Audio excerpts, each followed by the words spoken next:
Hey guys, Huzzy here bringing you another video. Now the first thing to say is apologies that I'm not on camera in this video. It was my intention to be on camera, but I've tried for maybe the last half an hour and it's just not having any of it. It occasionally bugs. Again, I use a proper camera, not a webcam. And yeah, there's a few loopholes you have to do and occasionally it bugs out. So hopefully you're okay with just this one video not having my lovely face on camera.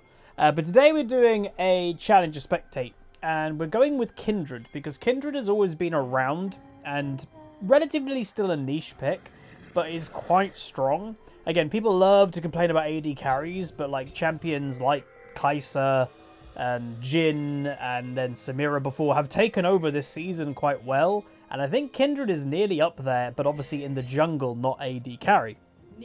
Also, what is quite interesting is the opposing jungler this game is a Qiyana jungler, who is also currently the rank 1 player. So of me recording this, they are the rank 1 player. You can see the enemy team, bot lane anyway, is thinking about a little invade, cheeky invade. What they don't know is that they're on vision and the whole blue team is wanting to counter-attack. So, yeah, not worth for the red team to do that.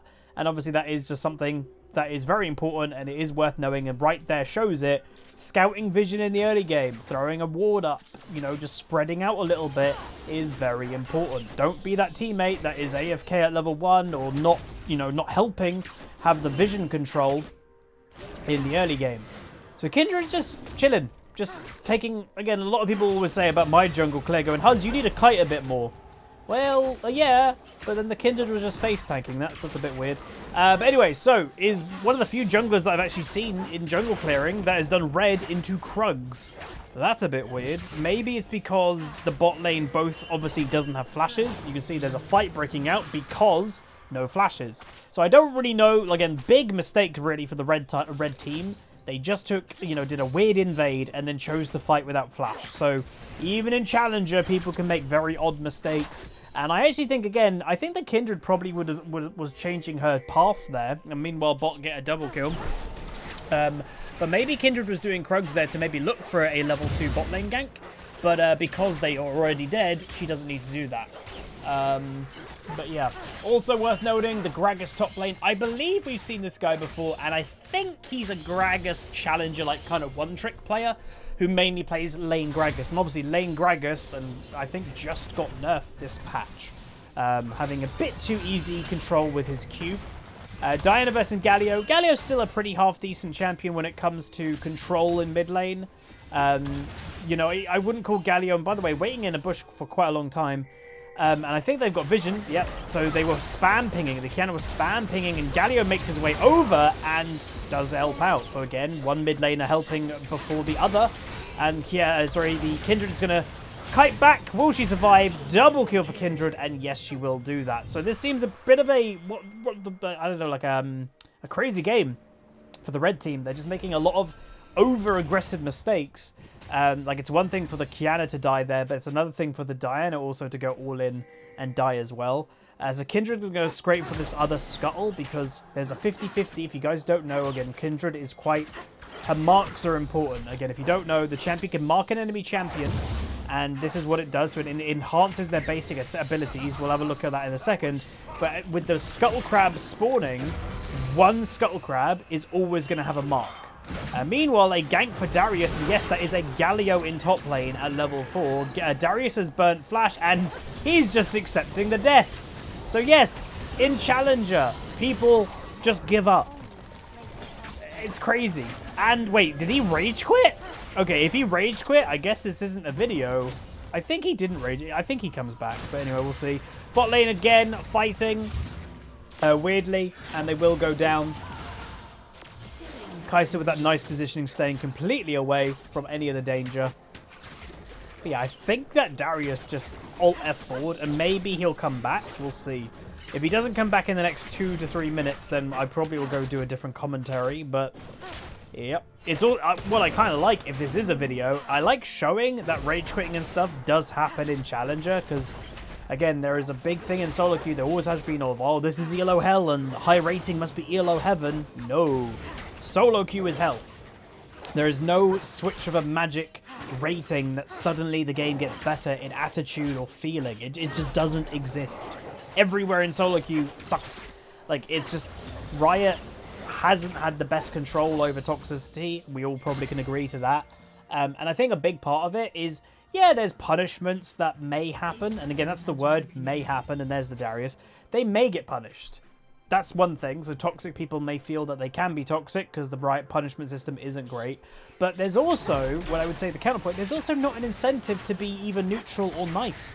The honor system doesn't do anything. Like, after getting on a level 5 once or twice, you have the rewards. They haven't updated it in ages. So, like, I think Riot should also invest in a more, like, a better honor system, or just like a way of being nice. Or, like, you haven't rage quit any of your games for 50 games in a row. Have a skin shard. I don't know, something. I really don't know what they could do, but I think they definitely could try and do something about it.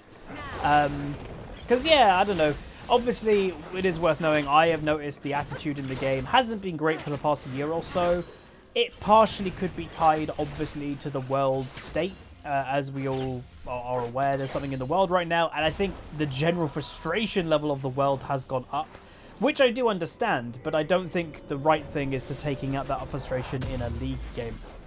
Anyway, Kindred will go back, get Tier 2 boots early, and pick up the, what is it, Noon Quiver or something? Yes, Noon Quiver. I got the name right to an item before I hovered it. Oh my god. Again, let me know what you guys, do you learn the item names? I know, like, the old items just over time. I don't know many of the new items, especially the components. I'm surprised I got that, Noon Quiver. Yeah, I don't really learn that stuff. Rampage Kai'Sa, but they do trade out.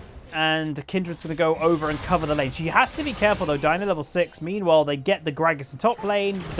Kindred looking to go aggressive, which is, again, yes, the Kindred's quite strong, but a level 6 Diana is not the easiest thing to take down. And, well, Kindred hits level 6 herself, so maybe she was only 1 or 2 minions away at the time. But now they're going to go for at least one tower plate with the minions that they've got. And they will grab that again. Some people always ask, why are some people's bases different? That is the challenger base. Meanwhile, tower dive, I guess, by Kai'Sa goes bad because Kalista gets killed. And now maybe she's going to die. I don't think Kindred should go for this. She might take care of the control ward, which is good. And then maybe circle over to her mark over here. And then maybe even look to do dragon. I don't think this is a good idea. I don't think the Kindred will die, by the way. I just think, like, yeah, she needs to be a bit careful. Meanwhile, trading in mid lane again. Diana also getting a kill, though, in a 1v2. That's not bad for Diana. Does show the champion has a relative strength to her. And obviously, Galio, by design, is supposed to be one of the anti-mage champions. There's 2 major anti-mage champions in the game. It's supposed to be Galio and Kassadin. And obviously, their counter, as it were, is supposed to be AD champions. Again, AD champions, I actually feel are very strong right now. Again, Kassadin, well, they're strong right now, but also other champions are strong. Like Kassadin, if you guys haven't heard, if you look at matchup win rates, Kassadin beats every single AD champion apart from Talon. And Talon obviously is very, very niche. No one really plays Talon. So that does show how strong Kassadin is. Like, Kassadin is definitely creeping his way. And I've always thought the champion is ridiculously strong, as you guys know. But Kassadin to the greater league public and the greater league opinion is definitely growing to become Kasa Win again. I've thought, again, I've been like, he's Kasa Win the whole time. But, yeah. Anyway, Galio roams top lane, by the way, does help out the Gragas getting the kill on the Darius. Obviously, the Darius is going to be relatively behind now. But the game that we're obviously focusing on is the Kindred. The game for blue team overall is going not bad, as we obviously could say. A lot of it started in bot lane, at least, from the weird invade. Like, if you're going to do that invade, what I would say is have a red trinket at level 1. And if you're going to invade late and you're going to wait in that try, have your red trinket ready at level 1. And just make sure that they don't have complete vision of where you are. Kiana doing blue. Again, I don't really know why Kiana's jungling. They do have vision of this. So again, they know this is potentially a bad idea because they had vision of Kiana right here. If they went for that dive and they didn't instantly burst these two, which they probably wouldn't, Kiana could have easily come over. But yeah, I don't think Kiana is a great jungler. But again, this is the rank 1 challenger player playing Kiana jungle. A lot of the time, what you'll see, like, when you're at 1,000 LP in Challenger, one loss literally means nothing, so you'll see a lot of experimentation. Meanwhile, General and Kindred actually get stunned, and the flank maneuver is coming in strong by the Kindred. She's coming in over to the Lister as well, double kill, and she's going to back out. Might have been a mistake to take that Lantern. She might have accidentally clicked it. They do have Kindred ult if they wanted to try and dive this, but everyone's backed away. You can see, again, Kindred R is ready. Why aren't we diving this? They might just wait it out, but obviously the longer you wait it out, there is more chance of like Diana coming over, but Diana's still in mid. Darius also goes down. Nautilus doesn't know what to do. This is where as Nautilus, bon voyage. Like, you're just dead. And there you go. Thresh took the kill. That's not great. Again, when it's 100% a free kill, supports try not to take the kills. But I know it sometimes is a bit iffy, but yeah. Anyway, Kindred doing well, 501, 64 farm. The Kiana obviously is farming fine, but that seems basically all the Kiana's doing. There hasn't really been much gank pressure, if any. And anyway, look at the damage. Diana damage nearly would have one-shot the Kindred without ult. And there you go. So that does show you guys, that is a component Diana. That's nothing special, has just components practically one-shotting a Kindred. Now, I know obviously that's the major weakness to Kindred, is she's an AD carry in the jungle. She can get one-shot by a lot of things in League, and that's what obviously a lot of AD carries say, is we get one-shot by everything. Yeah, which is, again, why is that a bad thing? Like, to be honest, to me, it's okay if an AD carry gets one-shot by an assassin. That's kind of okay, right? In balance. Nice hook. They're going to go for the kill, though. Enemy team outnumbering. Diana doing some fancy footwork and will make her way out. If you're wondering why the hell can't the Galio take the Lantern, that control ward, that is an official counter to Lantern. If you've never known it, throw a control ward on the Lantern and it basically makes you not be able to click the Lantern. You can still do it if you're wondering, like, can you click it? Yes, but you have to zoom in your camera. The reason why is just hit boxes and hit markers with your mouse. If you're fully zoomed out when you're hovering over the Lantern and the control ward, it will automatically think you're wanting to click the control ward and it will just block the Lantern. If you zoom in, the hitbox obviously gets a bit more accurate and then you can click the Lantern. But obviously doing that in real time, really fast, while you're panicking because you can't click a Lantern to zoom in your camera, yeah, that's not the easiest thing to do, but it has been done before. And anyway, the item, by the way, the Kindred has gone for is Kraken Slayer, by the way. And I did say, by the way, sorry, I'm saying by the way too much. I just realized I'm recording this after I'm dead from the gym, so that's my excuse. So mark of the Kindred, 5 marks she has. So each mark, well, each kill and assist with a mark, etc., gives so after 3 successful hunts, which is, you know, getting it, she will get... Okay, wait, let me just start again. The first 4 successful hunts, there we go. Kindred attacks range increases by 75. So if you get 4 marks, you instantly get 75 more range. And then every 3 marks after that, she gets an increase of range by 25 as well, I guess. Huh. So Kindred's basic abilities, the first 4 has an increase of range. Every 3 successful hunts after the first 4, yeah, increases attack range. And she also gets 25% attack speed and all that stuff. So it's quite a big benefit for this champion, obviously, to get as many marks as possible. Late game Kindred can have pretty damn high attack range, surprisingly. For what a lot of people consider is, look at that Q damage by Diana. Again, Diana damage, not bad. Kindred should probably make her way already away. A little bit too late, but she will get the kill red buff, and there you go. Obviously, Gragas is maybe going to survive, actually, with Phase Rush proc. Is he going to? Can he get away from a Kiana? That's the thing. He does do a bit of damage. He's walking the wrong way, so that's one thing, because, again, Callista's blocking him off here, and he's walking into death, and he dies. So, yeah, that Gragas didn't really have anywhere to go, but worth noting, obviously, Callista was mid lane. Well, that's leaving the blue bot lane just completely in bot for free. I don't know if they're going to be gaining tier 2 from it. Probably not. Item build, though, for the Kindred, be a sword, click crit cloak, and a dagger. So a little bit of a versatile build going on. I presume she wants an Infinity Edge next, but we'll have to see what she goes for. But yeah, the champion is quite strong. Obviously worth noting, maxing Q, then W, then E, with obviously maxing R whenever you can. And runes, PTA, Triumph, Bloodline and Coup de Grace with then Sudden Impact and Ravenous Hunter. Obviously, a lot of people are complaining about Ravenous Hunter, and it obviously attack speed, adaptive armor. Healing in the game is still crazy ridiculous. Riot just don't seem to care. But a big thing it stems from as well is this. Ravenous Hunter gives you, like, it's something ridiculous just from your runes of healing. Like, 1% Omnivamp base by plus 1.7 per bounty stack, and obviously you can get 5 bounty stacks.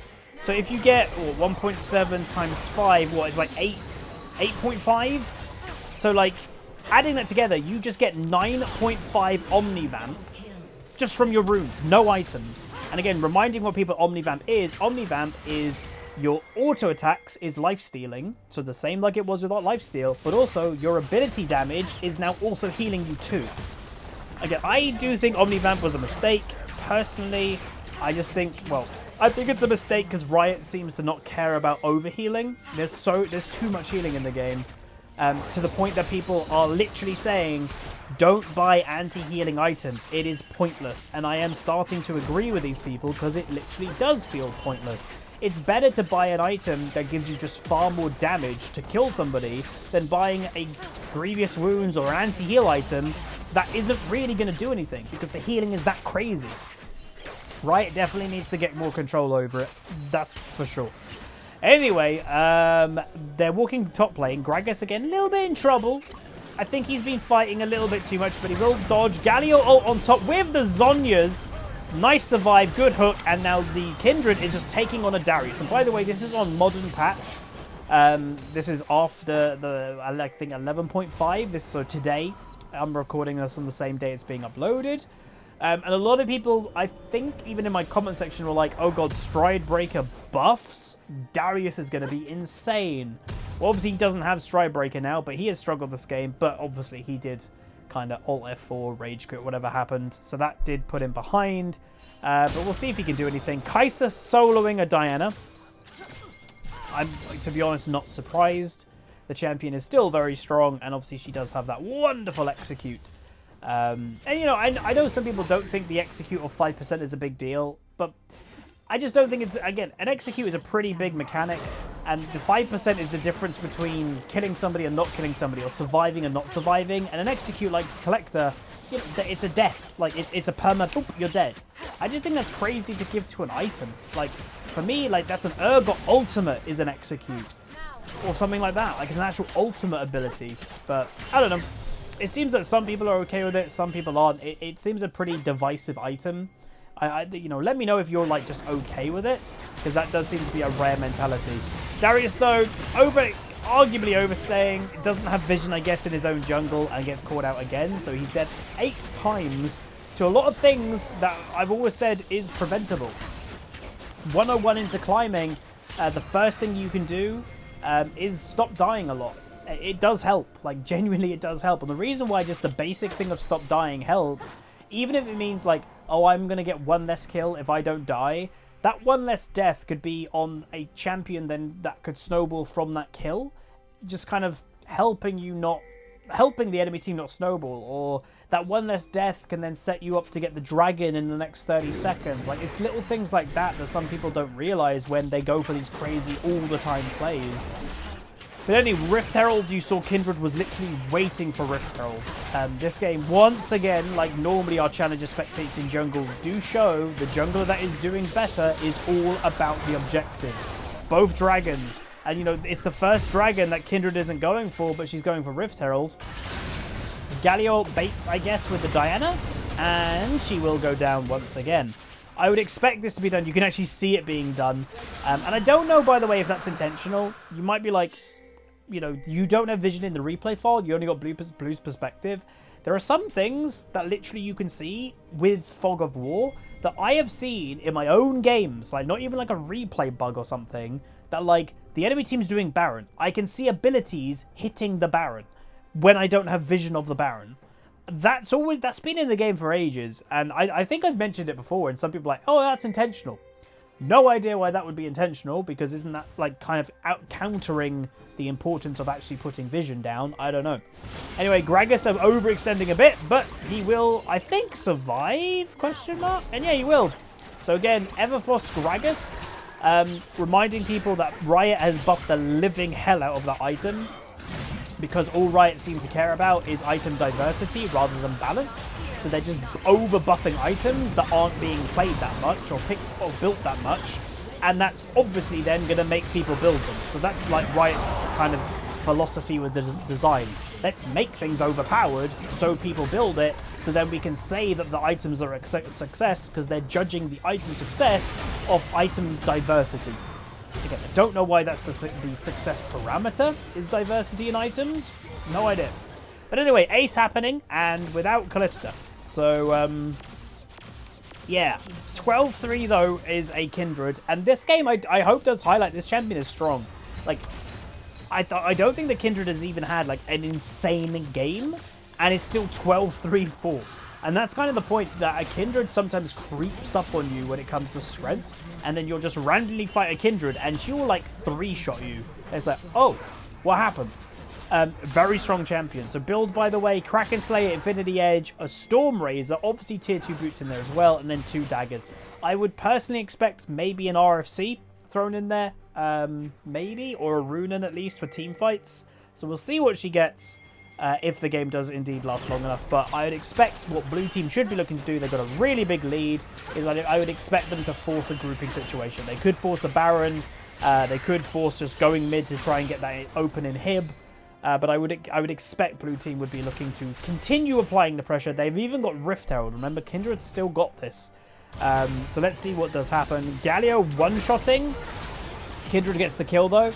And now the Nautilus misses his Q, I think, and then probably is going to go down because of that. They are going to go for that all-in, though. Kindred does go down, doesn't have ulti, so the enemy team do kill her. Again, that's the weakness to Kindred, is she is squishy. Darius, though, having a field day, just free damage, the outnumbering the blue team a little bit too aggressive. And again, Gragas playing smart. He puts a Q down. If you're wondering what's those Qs, it's to slow someone chasing after him. So the Q does slow people. What is the slow of it? Is it like 30%? It slows them between 60 and 90% for 2 seconds. Oh, that's a really big slow.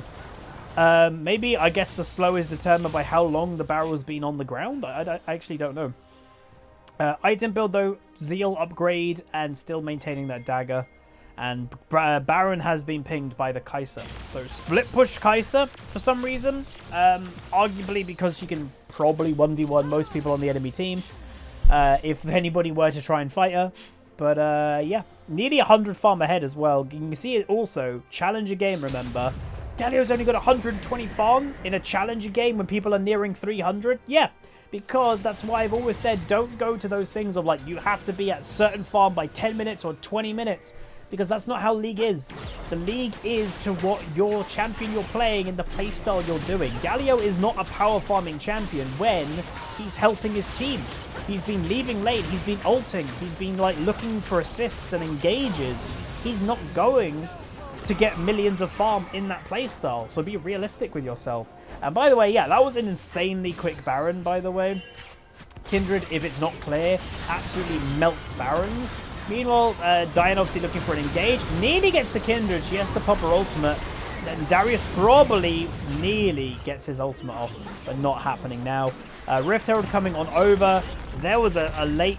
Wait, was that a cholesterol? I have no idea what happened. Gragas ulti happening, just kind of causing a bit of chaos. Kindred, though, will trade with the enemy AD carry, and you can see there are supers already breaking into the base. Rift Herald gets a charge on in, and will Rift Herald get another charge? Looks like it, and I think Rift will die from this charge. Oh, not dead. It'll get one more charge, because it's, what, like 400 damage Rift takes? So here we go. And boom. So that's a really big Rift Herald. Holy moly. Nice hook by Thresh, and the game looks to be coming to an end. Nautilus, though. Oh, Spider-Man lives to save another day. I don't know. And by the way, if the game does on now, 16-5-5. So this is my point. Oh, I don't actually know if the game's over. But we mentioned already, Kindred is a champion that just creeps up in strength. That, like, this game, we've been watching the Kindred 95% of this match. And I didn't even realize she was 16 kills. Like, but that's a weird thing with Kindred, is that's just the way the champ sometimes is. It's a bit odd. So she did go for the RFC, by the way. That's what I expected. Again, giving that extra little bit of range. It's just fantastic. So they're going to go for the dragon. Obviously, Kindred has got every objective this game apart from one dragon because they were focused on the other Rift Herald. And if, you know, like, why didn't they do dragon then go to Rift? I think with the timings, the Rift Herald would have got killed by Baron in the timing. So that's why the Kindred obviously went for that. And let's be honest, that was a very good Rift Herald. Like, that broke tier 2, that tower, and that tower. Like, that was an insanely good Rift Herald. So Gragas go for the 1v1, does get the root gun, does get exhausted though. And will he get the kill? Will just get the kill and survive. Wow, that was close. Diana getting called out. Another kill, 17 kills for Kindred. Going aggressive again, 18 kills for Kindred. Now we're having a fight with the Darius and the Nautilus. So we'll just kind of get away. Another kill for Galio, and Nautilus will go down. 19-5-6 Kindred, high damage. And yeah, just a great performance. So yes, Kindred is still fantastic. Very strong jungler right now, but does have, and we've even seen this game, does still have that weakness of you can get one shot. So you just have to play careful, but obviously that's where her ultimate is supposed to be. Her ultimate is an anti-one-shot mechanic. So as long as you kind of do that at the right time and just play smart when you don't have your ultimate, fantastic champion that can take over games and like creepily take over games because you don't even realize they're doing it. At least that's what I've experienced with Kindred sometimes. But there we go. Also worth knowing that the rank 1 challenger player can go 2 and 9. So if the rank 1 challenger player can go 2 and 9, anybody can go 2 and 9. And also the rank 1 challenger player is also experimenting with Kiana jungle. So yeah, like that's just it just kind of opens everybody's eyes a bit that solo queue is solo queue. This isn't pro even in challenger, so people don't take it as seriously. But League is a very serious game that a lot of people, even in silver and gold, take it deadly serious. A lot of challenger players don't even take it that serious. So yeah. Anyway, that's going to be it. Again, apologies for no camera. Hopefully in tomorrow's big recording stream, I'll be able to get that back up. It should be. Normally it's like a computer reset that fixes it. It's a bit annoying sometimes, but yeah. Anyway, if you guys did enjoy, throw a like on it, throw a comment, throw a subscribe, and I'll see you guys next time. Peace.